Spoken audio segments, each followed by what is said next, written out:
Bonjour, je m'appelle Sabine Verest, je suis journaliste à la Libre Belgique, au service international, et je me suis spécialisée au fil des ans sur la région himalayenne et en particulier le Tibet et le Bhoutan.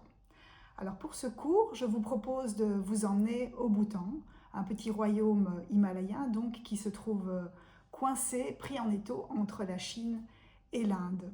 Je vous propose de parler de son histoire, bien évidemment, mais aussi de ses spécificités et de sa grande originalité.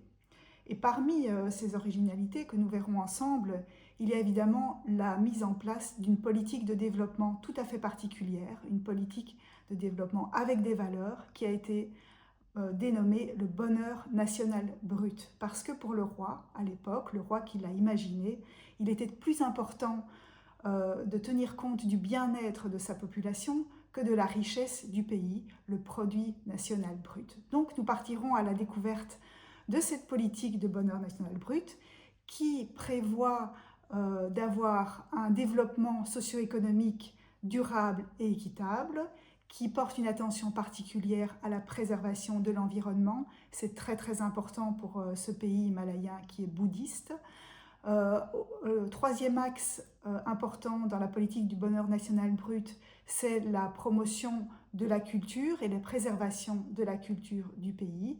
Et puis, quatrième point, c'est le développement de la bonne gouvernance. Alors cela implique aussi que le pays est passé à la démocratie. Et ça s'est passé de manière tout à fait originale, là encore, puisque le pays, le roi, détenait tous les pouvoirs, il avait le pouvoir absolu, et il a décidé, lui tout seul, contre l'avis de sa population, de transformer son pays en démocratie. Donc je vous raconterai tout ça en détail, et puis nous parlerons évidemment des réussites de cette politique de bonheur national brut, mais aussi des défis qui se posent au pays actuellement. Et parmi ces défis, je vous propose de découvrir les problèmes liés aux finances publiques, et les problèmes liés à l'émigration.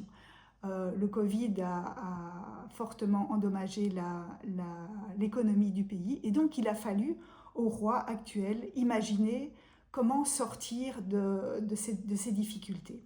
Et là, encore une fois, le pays s'est lancé dans une voie tout à fait particulière et originale. D'abord, il a décidé d'investir dans le Bitcoin, et ensuite, il a proposé de développer une nouvelle ville, une région administrative spéciale, qui va être bâtie dans les prochaines années à la frontière entre le Bhoutan et l'Inde. Je vous propose donc de vous raconter tout ça et je me réjouis de vous retrouver pour ce cours.